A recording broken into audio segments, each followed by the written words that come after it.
नमस्कार दोस्तों, मैं हूं आयुष और आप देख रहे हैं डबल ए एडवेंचर्स। तो दोस्तों, आज हम आपको एक जादू दिखाने जा रहे हैं। जी हाँ दोस्तों, इट्स मैजिक। हम आपको दिखाएंगे एक बालिका जिसने की अपनी आंखों पर पट्टी बांध रखी है और वो बड़ी ही आसानी से चीज़ों को देख सकती है, आइडेंटिफाई कर सकती है। क्या ये वाकई में पॉसिबल है? तो आइए देखते हैं और समझते हैं आखिर यह क्या तकनीक है। और अगर आप भी इस टेक्निक को अपने बच्चों तक पहुंचाना चाहते हैं, अपने बच्चों को भी इस लेवल तक अगर आप डेवलप करना चाहते हैं, तो बने रहिए हमारे साथ। इस वीडियो के अंत में हम आपको बताएंगे आखिर यह तकनीक कहां पर सिखाई जाती है, उसका कंप्लीट एड्रेस और फ़ोन नंबर हम आप तक ज़रूर पहुंचाएंगे। तो बने रहिए हमारे साथ। कलर बताइए इसका। येलो। ये वाला है जब बड़ा तो ऐसे रहेगा, आपको कैसे रहेगा? ये डार्क पिंक है।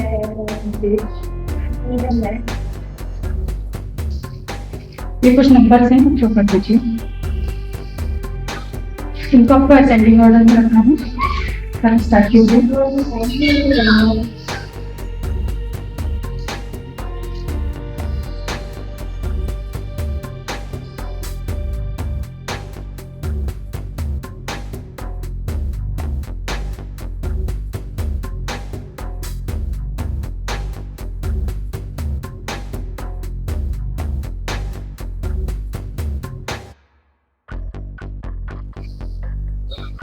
ओके, इस आपको नंबर फाइंड आउट करना है।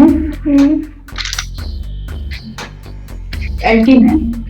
89। हाँ, 89 कहाँ रखा है? निकालिए मेरे पास। जी, क्या बात है। Very good. अब लिखिए नंबर 25। आपको दिख रहा है ऊपर? 25 सीधा रखा हुआ है। 25 के नियर बाय, जो क्लोजेस्ट नियर बाय है वो निकाल के बताइए।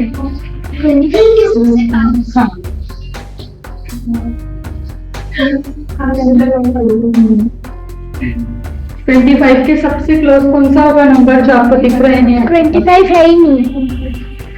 25 है ही नहीं। 25 नहीं है। 25 के क्लोजर कौन सा नंबर रखा हुआ है? 26। Very good. ये नंबर बताइए। कॉमन कौन सा? कितने लिखा है? देखा है और एक 5 लिखा है। 5 वाले नंबर। यहाँ पे नंबर है, नंबर बताइए क्या नंबर है इसका? 680 940056।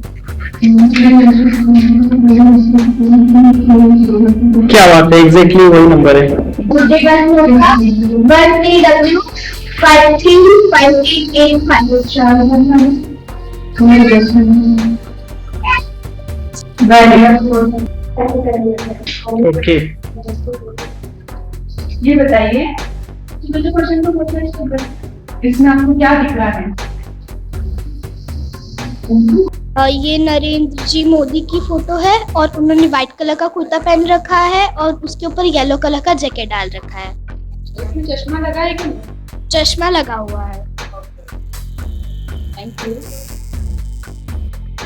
ये पहले व्यूअर्स को दिखा देते हैं। इस तरह से कोई इमेज है। अभी ये इमेज देख के बताइए कि क्या है। अगर आप नहीं समझ पाते हैं तो रीड करके भी बता सकते हैं, सब लिखा हुआ है। ये मुझे जैसा लग रहा है ये एक टेम्पल है और ये काफी ज्यादा कलरफुल है और उसके नीचे लिख रखा है 10 of the most beautiful temple in India, time of India. क्या पढ़ा आपने? 10 of the most beautiful temple in India, times of India. इसमें देखिए ये टेम्पल के नीचे ही लिखा हुआ है। प्लीज ऑल द किड्स, आप सभी यहाँ पे आ जाइए।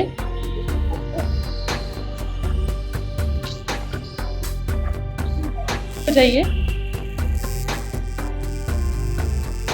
अन्विका, आपको करना ये है कि छोटे फिर बड़े फिर बड़े फिर बड़े, जो हाइट वाइज हैं, ठीक है, आपको अरेंज करना है। आप करते जाइए। Okay, very good.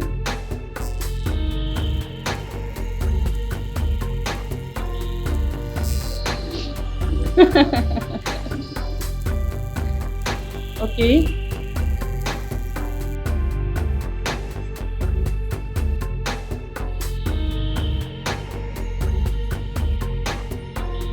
अन्विका से कुछ और टास्क करवाते हैं। तो अन्विका, आप अपना रजिस्टर ला के बताइए हमें, और उसमें कुछ हम जो बोलेंगे वो आप लिख के बताइएगा हमारे व्यूअर्स को।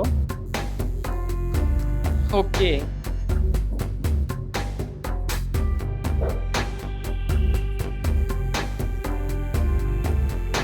फ्रेश पेज आपने निकाल लिया है ऑलरेडी। ओके, अब आप इसमें सबसे पहले तो अपना नेम लिख के बताइए।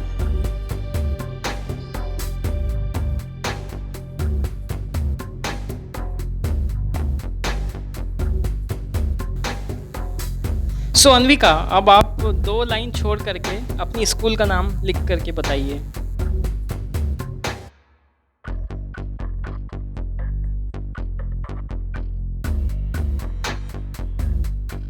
फ्रेंड्स, आप देख सकते हैं इन्होंने एग्जैक्टली अपने स्कूल का नाम 2 लाइन छोड़ करके लिख दिया है, creative minds global school. Anvika, एक बात हमें बताइए, आपने जो पेन होल्ड कर रखा है उसका कलर क्या है? Okay okay, nice. So friends, जैसा कि आपने देखा, अन्विका ने अपने आँखों में पट्टी बांध रखी है और इन्होंने कितने सारी चीज़ें आइडेंटिफाई करके दिखाई। तो दोस्तों, ये चमत्कार से कम नहीं है। तो ऐसा ही यहाँ पे जो टेक्निक्स है यहाँ पर नेहा मैडम के द्वारा सिखाई जाती है।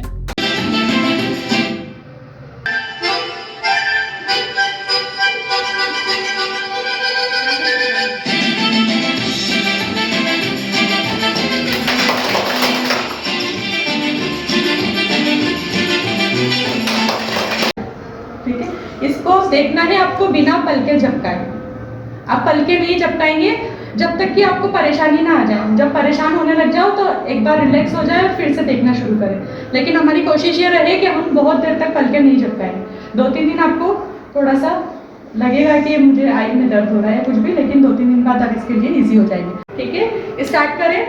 ठीक है, रिलैक्स करें अपनी आंखों को, लंबी गहरी सांस लेते रहें, ओम का उच्चारण करें।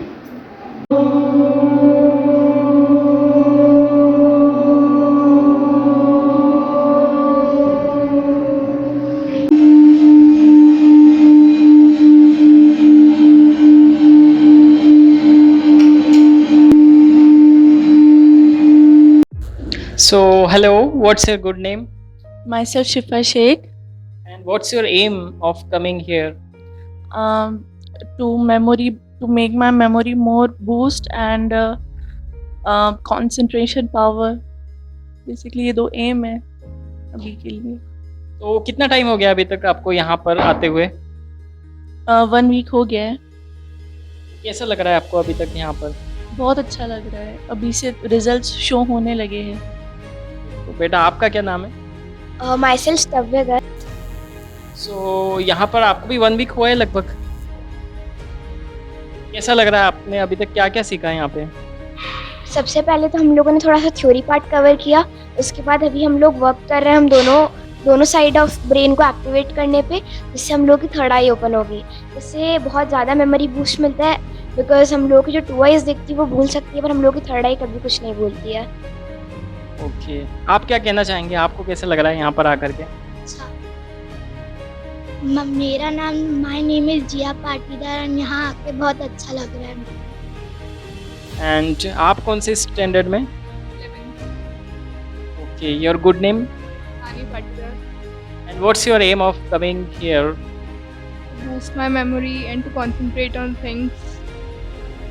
तो आइए दोस्तों, अब हम मुलाकात करते हैं इन सभी बच्चों को मिड ब्रेन एक्टिवेशन टेक्निक सिखाने वाली नेहा पाटीदार से। नमस्कार दोस्तों, मैं हूं आयुष और आप देख रहे हैं AA adventures YouTube channel. So friends, जैसा कि अभी आपने देखा, इनकी डॉटर ने आंखों पर पट्टी बांध करके डिफरेंट कलर्स को आइडेंटिफाई किया और नोट इनके सामने रखे थे उनको आइडेंटिफाई किया और उस पर जो नंबर्स लिखे हुए थे उसको आइडेंटिफाई किया और भी काफ़ी सारी चीज़ें इन्होंने करके दिखाई आंखों पर पट्टी बांध के। तो क्या ये पॉसिबल है और अगर पॉसिबल है तो इसको क्या कहते हैं, इस टेक्निक को? क्या ऐसा ब्रेन हर कोई बच्चा डेवलप कर सकता है? तो इन सभी सवालों का जवाब जानने के लिए हमारे साथ मौजूद हैं नेहा पाटीदार जी, जो कि नीमच में मिड ब्रेन एक्टिवेशन और गोविंदम रेकी सेंटर यहाँ पर इनकी ये डायरेक्टर हैं। तो आइए इनसे करते हैं मुलाकात। So hello ma'am. Hello, Hariom. तो सबसे पहले तो जानते हैं कि आखिर ये मिड ब्रेन एक्टिवेशन है क्या? थोड़ा सा हमारे व्यूअर्स को बताइए इसके बारे में। सबसे पहले तो सबको नमस्ते, हरिओम। मिड ब्रेन एक्टिवेशन आपके ही ब्रेन का एक फीचर होता है जिसको आपको एनहेंस करना है, या ये कह सकते हैं सिंपल, जो भी जनरल लैंग्वेज में समझ सकते हैं सभी, तो उसको बोलेंगे हम हमारी ही ब्रेन की एबिलिटी को एनहेंस करना। तो आपके पास 2 ब्रेन होते हैं, सभी के पास होते हैं बाय बर्थ, एक लेफ्ट ब्रेन और एक राइट ब्रेन। बाय डिफ़ॉल्ट हमारा लेफ्ट ब्रेन वर्क करता है, इसलिए हम अपने ज़्यादातर काम राइट हैंड से करते हैं। लेकिन वो बहुत छोटा हिस्सा होता है ब्रेन का जिसके साथ हम बर्थ से लेकर डेथ तक अपने सारे काम करते रहते हैं। और अगर हम उसके साथ अपने राइट ब्रेन को भी एक्टिवेट कर देते हैं तो हम अपने पूरी बॉडी का, पूरे ब्रेन का इस्तेमाल कर सकते हैं। और ये मिड ब्रेन कोर्स जो हो रहा है अभी बच्चों के लिए चल रहा है, एडल्ट्स भी इसे कर सकते हैं। इसीलिए किया जाता है कि ब्रेन के दोनों हिस्सों का हम पूरी तरह से यूज़ करके अपनी लाइफ को एक अलग ही लेवल पर अचीवमेंट के साथ अच्छा बना सकते हैं, या जो चाहें वो अचीव कर सकते हैं। मैडम जनरली ये जो कोर्स रहता है वो कितने एज ग्रुप के हिसाब से ये डिज़ाइंड है? इन जनरल इसे 2 तरीके से करवाया जाता है, एक 14 साल से छोटे बच्चों के लिए और एक 14 साल से बड़े बच्चों के लिए।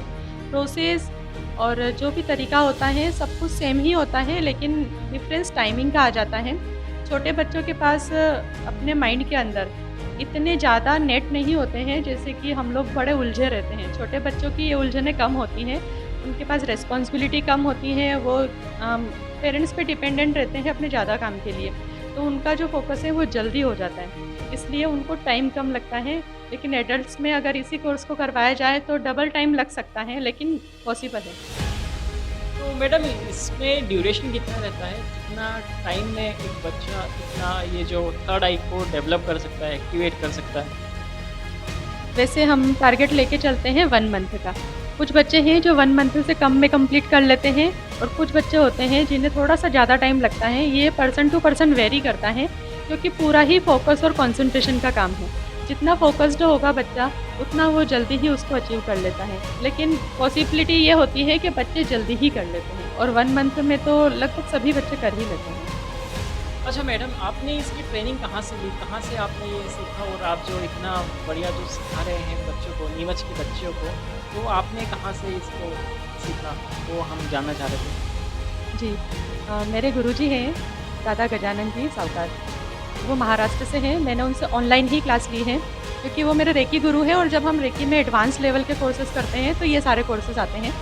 क्योंकि जिन्हें रेकी के बारे में पता है उन्हें ये पता है कि रेकी में मिड ब्रेन एक्टिवेशन का कोर्स नहीं आता है, और ये सच भी है। लेकिन जब हम एडवांस कोर्स करते हैं तब ये सारे कोर्सेज आते हैं, और एडवांस कोर्स की स्टार्टिंग तब होती है जब हम रेकी के सारे लेवल कर लेते हैं। रेकी के 5 लेवल होते हैं जो हमारे गुरुजी ने बनाए हैं, सभी अलग अलग बताएंगे आपको। कुछ बताएंगे रेकी के 6 लेवल होते हैं, कुछ 10 भी बता सकते हैं, लेकिन वो अपने अपने डिज़ाइन पर डिपेंड करता है। लेकिन बेसिकली अगर ज़्यादा सुनने में आएगा कि रेकी के 5 लेवल होते हैं, और 5 लेवल अगर आप कंप्लीट करते हैं तो फिर आपको लेके चलते हैं वो एडवांस रेकी की तरफ। तो एडवांस रेकी का जब हमने किया था कोर्स, तो उसमें हमें मिड ब्रेन एक्टिवेशन सिखाया गया है, और बहुत ही अच्छे तरीके से सिखाया था, और बहुत ईजी तरीके से सिखाया था, जिसे हम ऑनलाइन भी आसानी से सीख सके, और अब बच्चों को सिखा रहे हैं और बहुत अच्छे से रिजल्ट भी आ रहे हैं। अच्छा मैडम, जैसे अगर मिड ब्रेन एक्टिवेशन सीखने के बाद एक बच्चा मतलब इतनी सारी चीज़ें बिना देखे आइडेंटिफाई कर लेता है, तो ये तो हो गई चलो एक डेमो की बात, बट इसका रियल लाइफ में क्या यूज़ है? इसको सीखने से मतलब ओवरऑल क्या डेवलपमेंट आता है, और क्या उस बच्चे में क्या विकास होता है उससे? जी, बिल्कुल सही कहा आपने कि सिर्फ आँखों पे पट्टी बाँधना इसका टारगेट नहीं है। ये सिर्फ स्टेज परफॉर्मेंस के लिए ठीक है, कि जिसे हम सबूत के तौर पे बता सकते हैं कि हाँ, थर्ड आई एक्टिवेट हो चुकी है, और देखिए बच्चा कितना अच्छे तरीके से आँखें बंद करके भी चीज़ों को आइडेंटिफाई कर रहा है, देख रहा है, जा सकता है कहीं भी, कुछ भी लिख सकता है, सब कुछ। क्योंकि उसके सेंसेस जो हैं वो बहुत अच्छे से एक्टिवेट हो जाते हैं। और एक सेंस हमारे अंदर होता है जिसको हम बोलते हैं ज्ञान इंद्रिय, जिसे 6th सेंस भी बोलते हैं कई बार, उसको एक्टिवेट करने का ये कोर्स होता है। और उसका मेन पर्पज़ ये नहीं है कि आप आँखों पे पट्टी बाँध के कुछ भी दिखाएँ। ये एक सबूत के तौर पे होता है, अगर जैसे पेरेंट्स ने भेजा है तो पेरेंट्स को हम क्या दिखाएँगे कि एक्टिवेट हो चुकी है, कैसे दिखाएँगे? क्योंकि बाकी सभी तो एक्सपीरियंस बेस्ड इसके टारगेट होते हैं। एक यही ऐसा है जिसे हम दिखाएँगे तो पेरेंट्स सैटिस्फाई हो जाएँगे कि हाँ, आँखों पे पट्टी बाँध के दिख रहा है, मतलब कि चलो ठीक है, हो ही गया होगा। बाकी इसका टारगेट अलग है। इसका टारगेट होता है आपकी मेमोरी को बूस्ट अप करना, कंसंट्रेशन, फोकस लेवल को इतना हाई कर देता है ये कि आप बहुत कम समय में बहुत जल्दी गेन कर लेते हैं किसी भी चीज़ को। जहाँ किसी बच्चे को कोई टॉपिक या तो रट के याद होता था या फिर बहुत समय लगता था, वो वापस से भूल जाता था। वो सारे कॉन्सेप्ट अब आपको धीरे-धीरे देखने को मिलेंगे कि बहुत कम समय में उसको याद हो रहा है। जो याद कर चुका है उसको बार-बार उसको रिवीज़न करने की इतनी ज़्यादा ज़रूरत नहीं है। एक रिवीज़न तो सभी को लगता ही है, कुछ काम हम अपन कोई कुछ दिन तक नहीं करते हैं तो वो थोड़े भूलने के चांसेस होते हैं, बाकी वो मेमोरी में होता ही है। मेमोरी से सिर्फ रिकॉल करने जितना, लेकिन आपको इतना हेक्टिक नहीं लगेगा कि पहले कितनी मुसीबत आ रही थी, बार-बार इसको लर्न करवाना पड़ रहा था, वो सारी चीज़ें इसमें एक्टिवेट होने के बाद में नहीं रहता है। और इसका बहुत अच्छा एक जो मेरा फ़ेवरेट है वो फीचर ये है कि आप गोल ड्रिवन पाथ पे आ जाते हैं। अगर जो भी इस कोर्स को करेगा वो गोल ड्रिवन पाथ पे आ जाएगा। गोल ड्रिवन पाथ हम उसको बोलेंगे, जैसे सभी लोग इन जनरल बोलते हैं, हमारे बुजुर्गों से भी हमने सुना है कि जो भगवान चाहेंगे वही होगा। या फिर एक डायलॉग के रूप में बोलें तो बोला जाता है ना कि क्या बोलते हैं उसको, खुदा वाला कुछ है ना एक, वही होता है जो मंजूर है खुदा होता है। तो ये जो लाइन है ये बिल्कुल झूठ नहीं है, क्योंकि खुदा ने या फिर जो हम बोलते हैं भगवान की मर्ज़ी के बिना कुछ नहीं होता है, तो भगवान ने सभी के लिए एक रास्ता बनाया हुआ है। आपका अगर जन्म हुआ है तो वो बेवजह बिल्कुल नहीं हुआ है, सिर्फ इसलिए नहीं हुआ है कि आप सांसें लेंगे और सांसें लेते-लेते ही खत्म हो जाएँगे। सभी के जीवन का एक टारगेट भगवान ने तो सुनिश्चित करके भेजा है। आप उसको पकड़ पाते हैं या नहीं पकड़ पाते हैं, ये सबकी अलग-अलग पर्सनैलिटी पे डिपेंड करता है। सभी अपने जीवन में बहुत बड़े-बड़े काम कर रहे हैं और कुछ नहीं करते हैं, तो इसका मतलब यही है कि वो अपने जीवन के टारगेट को समझ ही नहीं पाए। लेकिन इस कोर्स के बाद बहुत हाई चांसेस होते हैं कि आपको अपने जीवन का टारगेट मिल जाता है, क्योंकि आप उस रास्ते पे चले जाते हैं जो आपके लिए भगवान ने बनाया हुआ होता है। अच्छा, तो कुल मिला के ये कह सकते हैं कि इस कोर्स को सीखने के बाद एक बच्चे का विजन ब्रॉड हो जाता है, वो आगे का दूर का देख सकता है। अच्छा, एक हमने सुना था, एक कॉन्सेप्ट आता है फोटोजेनिक मेमोरी, ये आपको पता होगा। मतलब बच्चे का इतना डेवलपमेंट हो जाता है कि वो एक बुक को, एक पेज उसने पलटा, वो पूरा उसकी मेमोरी में आ जाता है, फिर नेक्स्ट पेज। तो क्या ऐसी फोटोजेनिक मेमोरी हो सकती है एक बच्चे की इस कोर्स को अगर प्रॉपरली सीखा जाए तो? बिल्कुल पॉसिबल है, क्योंकि ये कोर्स फाउंडेशन है। जैसे हर कोर्स को करने के लिए ज़रूरी है कि आप 10th तक पढ़ें, उसके बाद ही आप कोई सब्जेक्ट ले सकते हैं। तो ये कोर्स आपके लिए फाउंडेशन का काम करता है। इसके बाद इसकी कई सारी ब्रांचेस हैं। आप जिस ब्रांच में अपने एक्सपीरियंस को बढ़ाएँगे, जिस ब्रांच में अपनी प्रैक्टिस को ज़्यादा लगाएँगे, आप उसी ब्रांच में चले जाएँगे, तो वो भी एक ब्रांच है कि आपकी रीडिंग स्पीड बहुत ज़्यादा हो जाती है, या फिर आप फोटोजेनिक मतलब कि किसी चीज़ को यहाँ टच करेंगे और वो फ़ोटो पूरा क्लिक होकर आपके ब्रेन के अंदर, तो आपकी मेमोरी के अंदर अब वो फ़ोटो चला गया है। अब आपसे जब भी उसके बारे में कुछ पूछा जाएगा तो आप उसके वर्ड्स नहीं ढूंढेंगे, आप उसकी इमेज को ढूंढेंगे कि वो इमेज कहाँ रखी है। उस इमेज को आपका ब्रेन ढूंढ के लेके आएगा और उसमें आपको वो चीज़ मिलेगी जो आपको पूछा जा रहा है, तो उसी को बोलेंगे हम फोटोजेनिक। लेकिन ये पूरा प्रैक्टिकल पोर्शन है और इसके अलग-अलग स्ट्रीम्स हैं। तो हम जो करवा रहे हैं ये बिल्कुल बेसिक कोर्स है। इसमें आपकी थर्ड आई एक्टिवेट हो जाएगी। उसके बाद इसको अगर प्रैक्टिस करते हैं तो उस लेवल पे लेके जा सकते हैं कि आप किसी भी बुक को सिर्फ देखेंगे और आपको वो लर्न हो जाएगी। तो इसको कहा जाता है कि लर्न हो जाएगी, लेकिन वही होता है कॉन्सेप्ट कि आप किसी चीज़ को देखेंगे, उसकी पिक्चर आपके अंदर फिट हो जाएगी। क्या होता है कि हम किसी बुक को, अगर कोई भी स्टोरी है, बच्चों को बोलेंगे कि आप पढ़िए और फिर हमें क्वेश्चन आंसर करना है, तो बच्चा भूल जाएगा। उसे बहुत चीज़ें उसमें याद रहेगी, बहुत चीज़ें नहीं याद रहेगी। लेकिन अगर आपने उसको वीडियो के थ्रू बता दिया, कोई भी वही सेम स्टोरी जो उसने रीड करके लर्न की थी, उसी को अगर आप वीडियो के थ्रू बताएंगे या पिक्चर बताएंगे बच्चों को, अगर मूवीज़ भी दिखाइए, अपन खुद भी मूवीज़ देखते तो हमें बहुत जल्दी याद हो जाती है। एक अपने को याद रहता है एक्शन की, इसके बाद ये हुआ था, इसके बाद ये हुआ था। तो हमारे माइंड की जो कैपेसिटी है वो पिक्चर्स को लेके बहुत ज़्यादा हाई है। तो जब आप पिक्चर के रूप में किसी चीज़ को देख लेते हैं तो उसके बहुत हाई चांसेस होते हैं कि वो आपको एक बार में लर्न हो जाएगी या 1 से 2 बार में लर्न हो ही जाएगी। लेकिन वहीं आपकी रीडिंग कैपेसिटी में ये चीज़ थोड़ी कम होती है। तो जब आपने जो क्वेश्चन किया है वो बिल्कुल इमेज के ऊपर ही काम करता है। जब आप किसी इमेज को देखते हैं तो वो बहुत जल्दी आपकी मेमोरी में सेव हो जाती है और उसको निकाल के बता पाना बहुत ज़्यादा ईजी हो जाता है। ये तो मैडम हमें काफ़ी अच्छा लगा जिस तरह से एक-एक विस्तार में आपने हमें और हमारे व्यूअर्स को रेकी और मिड ब्रेन एक्टिवेशन के बारे में जो एक-एक बातें बताई हैं, उसके लिए हम आपका बहुत-बहुत धन्यवाद करते हैं। और हम आशा करते हैं कि आपको हमारे व्यूअर्स को ये वीडियो पसंद आया होगा। और अच्छा मेरे एक मतलब इतनी सारी बातें सुन के मैं काफ़ी सुपर एक्साइटेड हूँ, मुझे भी ये सीखना है। तो हम चाहते हैं कि आप एडल्ट्स के लिए क्लासेस कब से स्टार्ट कर रही हैं? और अगर जब भी स्टार्ट करें तो सबसे पहले रजिस्ट्रेशन मेरा ही होगा। बिल्कुल, बिल्कुल। मुझे बड़ा अच्छा लगा कि इस बारे में कोई इंटरेस्ट ले रहा है और लेना भी चाहिए। ये एक ऐसी शक्ति है मैं कहूँगी कि आप अपने आप को मतलब भगवान शंकर भी मानेंगे तो आपको लगेगा कि मैं कह सकती हूँ या कह सकता हूँ कि हाँ, मुझमें भगवान शंकर की क्वालिटीज़ आ गई है। क्योंकि भगवान शंकर को ही हम थर्ड आई के रूप में देखते हैं। अगर थर्ड आई की बात करेंगे तो सबसे पहले हमें याद आएगा कि हाँ, भगवान शंकर को थर्ड आई होती है। और इसका मतलब ये नहीं है कि आपको तीसरी आँख यहाँ दिखने लग जाएगी। कुछ के क्वेश्चन होते हैं कि हमें थर्ड आई आ गई तो फिर हम कैसे दिखेंगे। तो ये तो बड़ा अजीब और फ़नी क्वेश्चन हो जाता है। थर्ड आई आती नहीं है, एक पीनियल ग्लैंड होती है जो सभी के पास है। उसको जितना आप एक्टिवेट करते हैं उसके उतने ही बेनिफिट्स आपको मिलते चले जाते हैं। आप उससे यूनिवर्स के साथ कनेक्शन में आ जाते हैं। सबसे बड़ा जो उसका बेनिफिट होता है, मैंने जो बोला गॉड ड्रिवन पाथ, वो क्या होता है? भगवान आके आपको कान में नहीं बोलेंगे कि बेटा तेरा रास्ता मैंने इधर से बनाया है तो इधर से मत जा, बिल्कुल नहीं।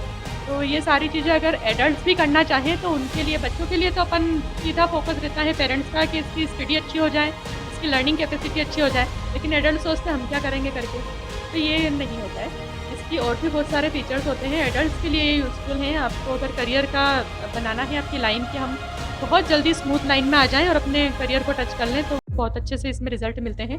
बिज़नेस पर्पज़ से आप सोच सकते हैं कि आपके बिज़नेस को किस तरह से एक अच्छे गाइडेंस के साथ, तो आपको कहीं गाइडेंस लेने जाने की ज़रूरत नहीं पड़ेगी। आप रात को सोएंगे तो आपको सपनों में गाइडेंस मिल सकता है, या आप 5 मिनट आँखें बंद करके बैठेंगे, आपको अंदर ही अंदर इंट्यूशन आएगी कि मेरे बिज़नेस के लिए ये बराबर है और ये मुझे नहीं करना है। तो ये सारी चीज़ें एडल्ट्स के लिए भी हैं और बिल्कुल अगर एडल्ट्स इंटरेस्टेड होते हैं तो मैं तो क्लास लेने को तैयार हूँ। और अभी भी आ रहे हैं बच्चे। इन अबाउ भी है, मेरे पास 20 ईयर्स तक के बच्चे हैं और अगर बड़े भी उसमें शामिल होना चाहें तो मैंने क्या बताया, सिर्फ टाइमिंग का डिफरेंस आएगा। छोटे बच्चे जल्दी कवर अप कर लेंगे, वो 1 महीने में फ्री हो जाएंगे और आप थोड़ा देर तक चलेगा आपका कोर्स तो आपको में भी 2 महीने लग सकते हैं। आप ज्वाइन करना चाहते हैं तो अभी कर लीजिए। तो नेहा जी काफ़ी बहुत ही सुंदर प्रयास आप कर रहे हैं, नीमच के बच्चों का विजन आप ब्रॉड कर रहे हैं। और जैसे कि आजकल आप देखते हैं कि बच्चे गलत डायरेक्शन में जा रहे हैं, आजकल के बच्चे ड्रग्स और इस तरफ जा रहे हैं। तो एक बहुत ही एक सुंदर दिशा, एक सही दिशा देना बहुत ही ज़रूरी है आजकल के बच्चों को। तो आप बहुत ही नेक काम कर रहे हैं और हमारा चैनल ए एडवेंचर्स पूरी तरह से आपको प्रमोट करेगा। और अगर आप इन फ्यूचर ऑनलाइन क्लासेस वगैरह देना चाहें तो हमारे चैनल के माध्यम से आप वेलकम हैं और बहुत बहुत धन्यवाद आपको। एक जो ड्रग्स का नाम लिया है, मैं बताना चाहूँगी कि ड्रग्स में मतलब एक एग्जांपल भी हो जाएगा, जो भी इस वीडियो को सुन रहे हैं या मेरी आवाज़ जिन तक पहुँच रही है उनके लिए एक एग्जांपल सेट हो जाएगा कि कैसे आप गॉड ड्रिवन पाथ पे पहुँच जाते हैं। ठीक है, तो आपने जो बोला है ड्रग्स का, वही अपन ले लेते हैं। अभी जो मेरे पास बच्चे आ रहे हैं इन्हें नहीं पता है कि नशा क्या होता है, ड्रग्स क्या होता है, क्योंकि इन्होंने अभी देखा नहीं है। जैसे जैसे ये बड़े होंगे तो पेरेंट्स की एक टेंशन हो जाएगी कि पता नहीं किसके संगत में है। अभी तो हम कंट्रोल कर रहे हैं बच्चों को, पेरेंट्स बोलते हैं इससे दोस्ती रखनी है, इससे नहीं रखनी है, उससे बात करनी है, उससे नहीं करनी है, तो बच्चे उसको फॉलो भी करते हैं। लेकिन जैसे जैसे बड़े होंगे पेरेंट्स की एक दुविधा हो जाती है कि बच्चे हमारी सुनते ही नहीं हैं। और अगर अपन ज़्यादा बोलेंगे तो बच्चे मतलब परेशान होने लगते हैं कि क्या है, हमेशा मम्मी यही चलता रहता है, पापा का हमेशा यही चलता रहता है, हम पे बिल्कुल बिलीव नहीं करते हैं। फिर वो फ्रस्ट्रेट होकर पता नहीं किसकी संगत में है, आधी बातें हमें बताते हैं, आधी नहीं बताते हैं। तो उसमें माँ बाप की परेशानी और ज़्यादा बढ़ जाती है कि अब तो और भी कुछ पता नहीं चल रहा है। पहले तो चिढ़ रहे थे बच्चे तो थोड़ा बता देते थे, थोड़ा हम उनके आगे पीछे घूम लेते थे। अब एज बढ़ गई है, ना आगे पीछे घूम पा रहे हैं, ना कुछ समझा पा रहे हैं, कुछ भी नहीं कर पा रहे। तो गॉड ड्रिवन पाथ में बच्चों के साथ ये होगा कि संभावनाएं तो ये होती हैं कि सीधे ही बच्चों को ऑफर मिलेगा कि ये ड्रग्स नाम की चीज़ होती है, इससे डिप्रेशन कम होता है, इससे टेंशन कम होती है, कोई भी परेशानी है इसको ले और भूलो, आगे चलो। तो एक ये ऑफर हो सकता है। और जो बच्चा गॉड ड्रिवन पाथ पे होगा उसको ये चीज़ पता तो चलेगी, लेकिन अवेयरनेस के साथ पता चलेगी। कैसे? उसे संगत से पहले उसके परिणाम पता चलेंगे। लॉन्ग टर्म इफेक्ट्स मतलब पहले से ही दिख जाएंगे उसको, दिखेंगे, दिख भी सकते हैं, लेकिन अनुभव हो जाएगा। हाँ, अगर वो बहुत ज़्यादा मेडिटेशन में और हैं, जैसे मेरे पास जो बच्चे आ रहे हैं 1 महीना तो मैं उनको पकड़ के मेडिटेशन करवाऊंगी, पर वो बाद में करते हैं कि नहीं, ये नहीं पता। मेडिटेशन करने वालों को तो ऑलरेडी सब कुछ पता चल ही जाता है कि मैं क्या सही कर रहा हूँ, क्या गलत कर रहा हूँ। लेकिन जो मेडिटेशन नहीं कर रहे हैं उनको भी इसका बेनिफिट ऐसे मिलेगा कि अभी 1 महीना करने के बाद लाइफ टाइम के लिए उनके लिए ये चीज़ हो जाएगी कि क्या सही है क्या गलत है। जब उन्हें पता चलेगा कि ड्रिंक और ड्रग्स नाम की एक चीज़ होती है, उससे पहले उनको अवेयरनेस आएगी कि इसके साइड इफेक्ट्स क्या हैं। तो मम्मी पापा की एक टेंशन यहाँ खत्म हो जाएगी कि चलो बच्चा हमारा ड्रिंक के बारे में तो जानेगा ही, उसकी एक एज होगी तो ऑब्वियसली वो हर एस्पेक्ट को, जीवन के हर एस्पेक्ट को टच करेगा। लेकिन उनकी एक टेंशन यहाँ कम हो जाएगी कि वो जब ड्रग्स के बारे में जानेगा उससे पहले वो उसके बारे में अवेयर हो जाएगा। ये होता है गॉड ड्रिवन काम। अगर बनवारी ने हाथ पकड़ लिया है तो आपको ड्रग्स लेने वालों से पहले या फिर आपके दोस्त आपको ऑफर करेंगे उससे पहले आपको वो जानकारी बनवारी खुद दे देंगे कि ये चीज़ सही नहीं है। अगर ऑफर आता है तो वो ठुकरा देगा क्योंकि उसको ये पता है कि ये चीज़ सही नहीं है। लेकिन मोस्टली क्या होता है, दोस्त तो ऑफर देते हैं और वो भी पार्टी के जोश जोश में ले लेते हैं, और जब तक लत नहीं लगती घर वालों को पता नहीं चलता है, फिर घर वाले समझाने बैठते हैं ये ठीक नहीं है, ये ठीक नहीं है, और तब तक तो चिड़िया चुप गई खेत हो जाता है। तो इसलिए बहुत ज़रूरी है कि आज का बच्चा गॉड ड्रिवन पाथ पे आ जाए तो करियर बहुत अच्छा है, बिजनेस बहुत अच्छा है, और सबसे बड़ी चीज़ कि संगत और रंगत की तो टेंशन ही खत्म है।